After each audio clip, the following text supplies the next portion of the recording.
අන්තවාදය කියන්නේ තව කෙනෙක් තවත් කෙනෙක්ගේ ආගමේ ධර්මයට බාධා කිරීම.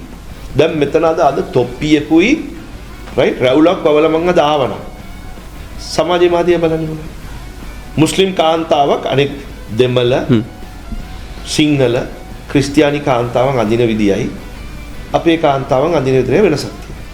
අපේ කාන්තාව කොණ්ඩේ වහනවා. අපේ කාන්තාව සමහර අය ඒගොල්ලන්ගේ ඇස් විතරයි පෙන්වන්නේ. අපේ මුස්ලිම් මුදේ සමහර වෙලට රැවුලක් වවනවා. තොප්පියක් වවනවා. හැබැයි වැරදි ලෙස සමාජගත කරලා තියෙනවා. එහෙම ඇඳලා අන්තවාදී. ඒක වැරදිනේ. ගෑනු කෙනෙක් සංස්කෘතික අපි කොට ගවුමක් ඇඳගෙන කාන්තාවදී අපි බලන් ඉන්නවා. ඒක කොට ගවුමක් අදීමේ මේ යාට කොට ගවුමක් අදින්න පුළුවන්. ඇඳීමේ නිදහස තියෙනවා නම් යාට දිග ඇඳුමක් ඇඳගෙන යාට ඕන තරම් වහන්න හැබැයි අවාසනාවට වගේ මුස්ලිම් අන්තවාදය දිහා බලන්නේ මුස්ලිම් අය අඳින් අපේ සංස්කෘතිය දිහා බලන්නේ. හැබැයි මං කියන්නේ මේකනේ. අපි අපේ ධර්මයේ අපට සාමාන්‍ය විදියට අපට කන්න පුළුවන් දේවල් යම් ක්‍රමයේ විදිහට පිළියෙල කරන්න.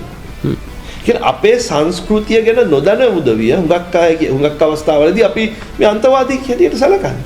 හැබැයි මුස්ලිම් ප්‍රජාව තාමත් ඉතිහාසය දිහා බලන මීරා මක්කා පල්ලිය දීලා තියෙන මාලිගාව.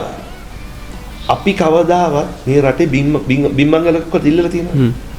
මුස්ලිම් ප්‍රජාව සිංහල රජවලුත් එදා ඉඳලා හිටියා. ඒ සංස්කෘතිය එදා ඉඳලා ගෙන ගියා. හැබැයි අන්තවාදී කියලා කිව්වේ නෑ.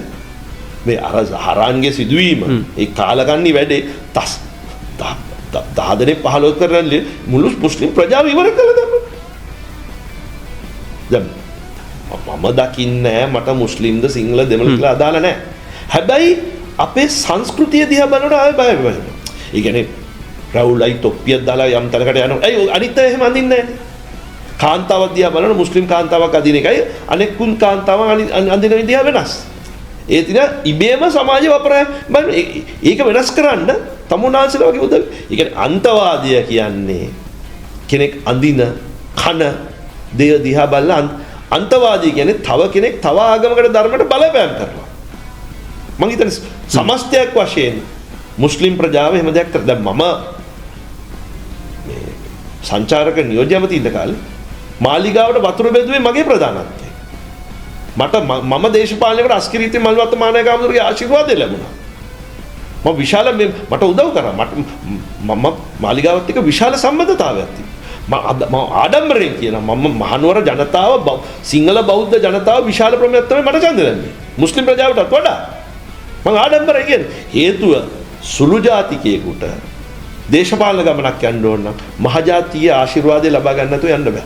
අපේ පංගුව කියන කෑ ගහලා Tamanට දේශපාලන පසුබිමක් හදා ගන්න පුළුවන්. හැබැයි කෙටි කාලෙම මම ආඩම්බරයි කියන්නේ ඕනෑම අපි දන්නවා අලුත් ගම සිදුවේ ඉස්සලම ගියේ මම පන්සලටත් ගියා පල්ලියටත් ගියා. ගින්තොටත් මම පන්සලටත් ගියා පල්ලියට. හැබැයි සිංහල ජනතාව මා කෙරෙහි වපරහෙන් බලන්නේ නැහැ. ඒගොල්ලෝ හිතනවා නම් මං අන්තවාදී කියලා.